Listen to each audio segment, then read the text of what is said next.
Madame la Ministre, chère Agnès Firmin-Le Madame et Monsieur les présidents des délégations aux collectivités territoriales du Sénat et de l'Assemblée nationale, chère Françoise Gatel et cher Thomas Cazenave, Monsieur le Président de la Commission des finances du Sénat, cher Claude Raynal, Mesdames et Messieurs les parlementaires, Monsieur le Président du Conseil régional, Monsieur le Président du Conseil départemental, Monsieur le Président de la métropole de Bordeaux, Monsieur le Président des villes de France, cher Gilles Averrousse, Monsieur le représentant de France urbaine, Monsieur le Président de l'Association des directeurs généraux des communautés de France, Mesdames et Messieurs les présidentes et présidents, Mesdames et Messieurs les cadres et collaborateurs de collectivités territoriales, Mesdames et Messieurs, et j'ai surtout envie de vous dire, chers amis, c'est un immense plaisir que de vous retrouver aujourd'hui à Bordeaux, plaisir que je partage avec Sébastien Miosek, notre président délégué, et Virginie Carolo-Luttrau, notre première vice-présidente. Le plaisir d'être accueillis dans cette très grande région, dans ce beau département viticole, cher Jean-Luc Glaise, dans cette métropole si dynamique, comme cela vient d'être décrit par Alain Anziani. Je veux vous remercier chacun pour le soutien que vous avez apporté dans l'organisation de ce congrès. Je veux aussi doubler cette accolade d'une autre, plus grave cette fois, pour vous dire nos sentiments affligés à la vue des feux qui ont meurtri votre territoire et qui ont frappé toute la France. Je veux saluer le courage et la ténacité des équipes de protection civile, Monsieur le Président du département, qui se sont battus tout l'été en prenant de grands risques, mais aussi les élus qui ont été présents avec constance aux côtés de leur population, et je crois qu'ils méritent nos applaudissements.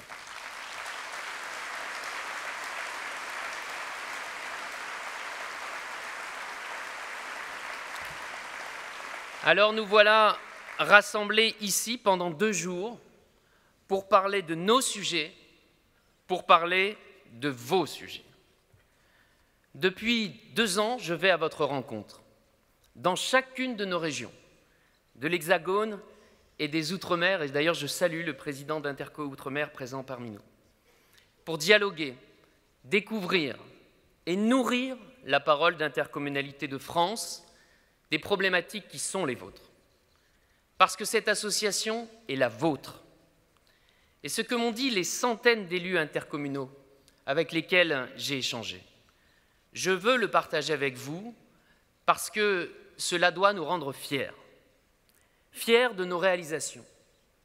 Je n'ai pas vu un seul territoire dans lequel l'intercommunalité, qu'elle soit rurale ou urbaine, n'a pas changé la vie quotidienne des habitants. Fiers de nos ambitions. Partout, vous m'avez fait part de vos projets de territoire. Ils sont innovants, ils sont opiniâtres, ils sont tournés vers l'avenir. Ils ne sont pas cantonés au statu quo ou au regret d'un passé lointain. Nous pouvons être fiers de ce que nous sommes. Le mouvement intercommunal, et ça a été dit précédemment, est désormais bien établi. L'intercommunalité est un mouvement non seulement nécessaire, mais surtout indispensable pour répondre aux enjeux du moment comme à ceux de l'avenir.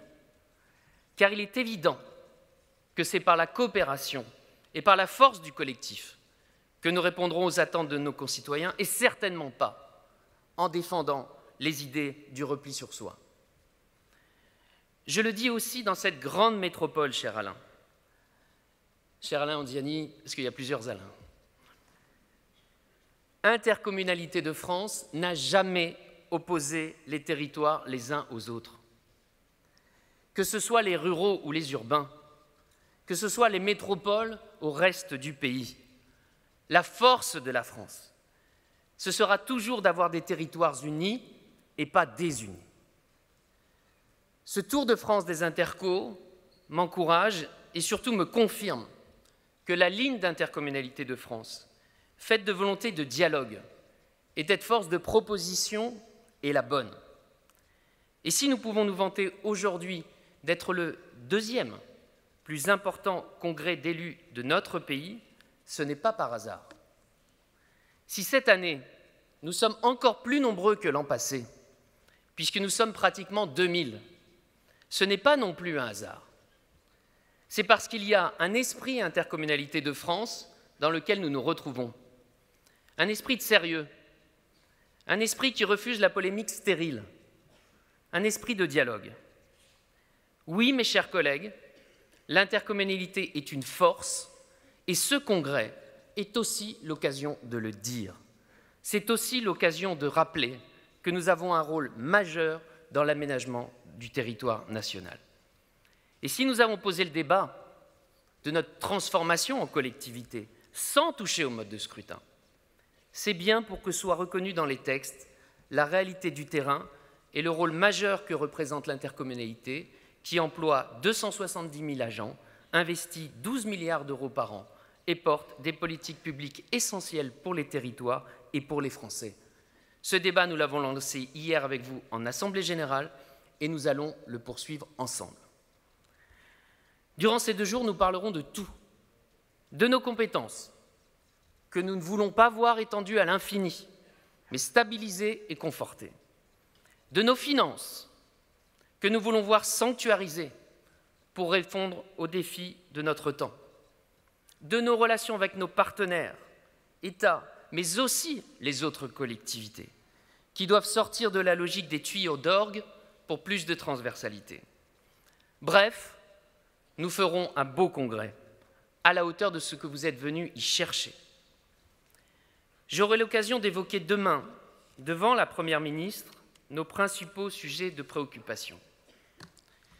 Qu'il s'agisse du coût de l'énergie, où nous en appelons à des mesures fortes afin de pouvoir régler nos factures, du lien essentiel entre la fiscalité et les politiques économiques que nous menons sur nos territoires, de la préservation du versement mobilité, qui est indispensable au bon fonctionnement de nos réseaux de transport, de la nécessité de trouver un cadre de dialogue plus souple pour avancer sur l'objectif de zéro artificialisation nette.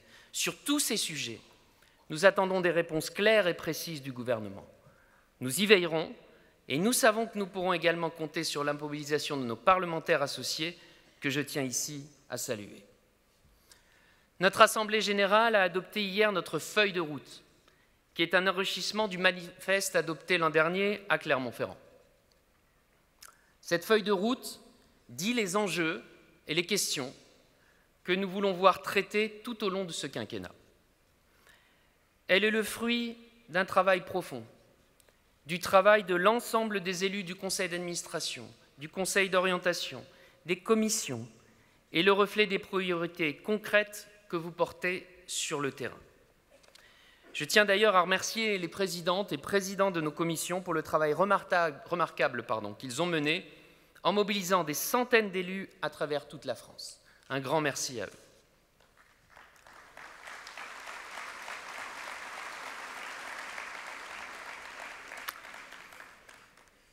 Le développement économique a été la première de nos compétences. Et si ces moyens et ces objectifs ont pu changer, cette politique nous distingue et fait notre force. Aujourd'hui, plus personne ne conteste le fait que l'intercommunalité est l'autorité organisatrice du développement économique sur son territoire.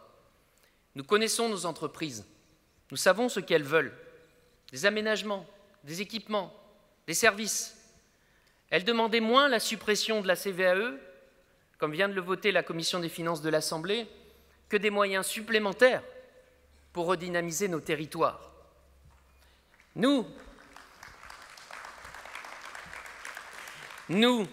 à Intercommunalité de France, nous croyons à une France industrielle et productive. Cher Alain Rousset, nous avons porté avec d'autres l'idée du pacte productif qui a abouti à la politique des territoires d'industrie et qui voit partout le couple interco-région œuvrer au service du développement industriel du territoire, comme cela vient d'être expliqué. L'enjeu est majeur, mes chers collègues. Nous ne pouvons pas nous satisfaire d'avoir vu la place de l'industrie reculer autant dans notre pays, pour être aujourd'hui à 10% de notre PIB, quand elle est d'un peu plus de 20% chez nos voisins allemands. Ce n'est pas qu'un enjeu de développement économique, c'est aussi un enjeu de cohésion et d'aménagement du territoire. C'est un enjeu d'équilibre qui exige de dessiner une nouvelle carte de France qui fasse coïncider les lieux de formation et les lieux de production. C'est un défi majeur, mais je sais que les intercommunalités, avec les régions et avec l'État, sont prêtes à le relever. Autre défi, celui de la transition écologique. À travers nos compétences, nous sommes déjà des acteurs incontournables. Mobilité, déchets, plan climat air énergie, rénovation de l'habitat, eau et assainissement. Les intercommunalités, avec leurs communes, sont aujourd'hui aux avant-postes de la transition écologique. Pour cela, elles ont besoin de moyens financiers. Et nous saluons la volonté de Madame la Première ministre de territorialiser les 1,5 milliard d'euros du Fonds vert et ainsi de venir enfin alimenter, et c'est assez amusant, de crédits du ministère de la Transition écologique les contrats de relance et de transition écologique qui, jusqu'à présent, bénéficiaient essentiellement de la DSIL et de la DETR.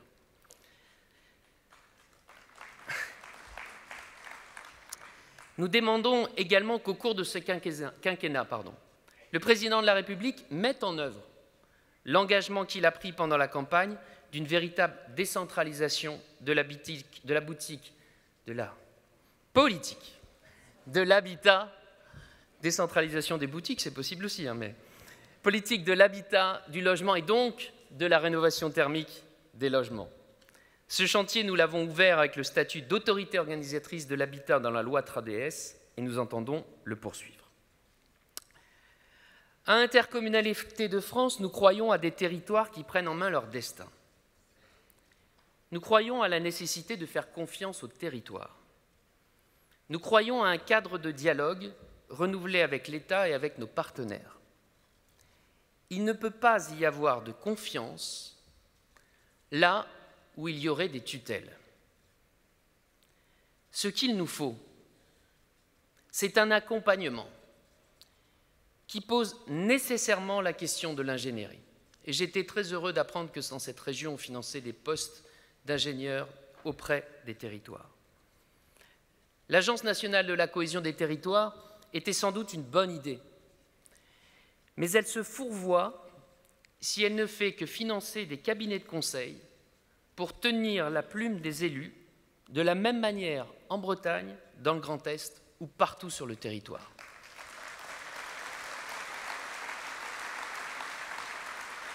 Car ce qu'il nous faut, c'est tout l'inverse.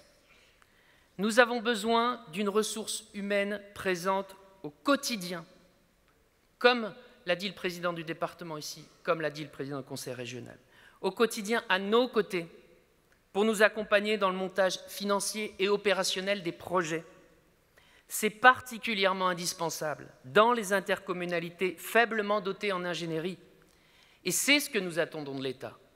Pas une mise sous perfusion, mais un accompagnement sur le chemin de l'autonomie, de la maturité de l'ensemble des territoires en capacité à porter leur destin.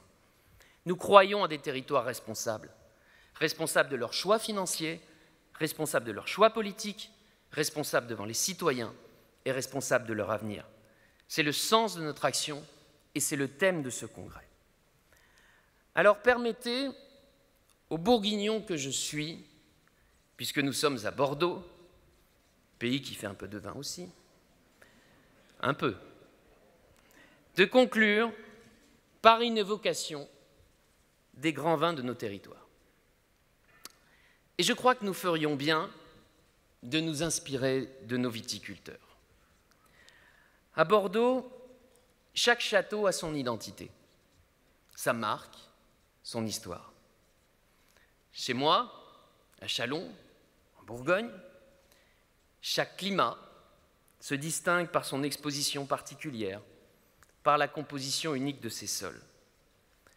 Et pourtant, malgré ces différences, tous les vignerons de Saône-et-Loire, de Côte-d'Or ou de l'Yonne sont fiers de partager l'appellation Bourgogne, comme les vignerons de Gironde sont fiers de partager l'appellation Bordeaux.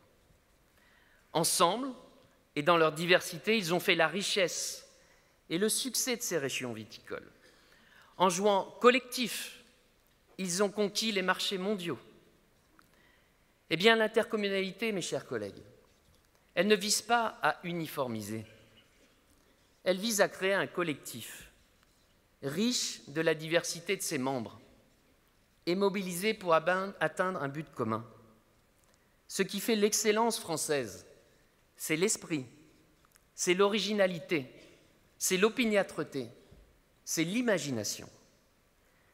Lorsque nous construisons des politiques en silo qui séparent et qui divisent, qui font rentrer dans des cases et coupent les têtes, alors nous tuons le collectif. Nous asséchons l'imagination. Nous n'osons plus rien et nous échouons. Mais lorsque nous permettons à chacun de donner le meilleur de lui-même, lorsque nous permettons à notre diversité de s'exprimer dans l'harmonie, bref, lorsque nous faisons preuve d'intercommunalité, nous réussissons. Je fais le vœu que les travaux des prochains jours nous aident à maturer, à nous bonifier. Je fais le vœu que notre 32e convention soit un grand cru qui nous rendra fiers de notre appellation Intercommunalité de France. Merci à toutes et à tous pour votre attention et très bonne 32e convention des intercommunalités de France.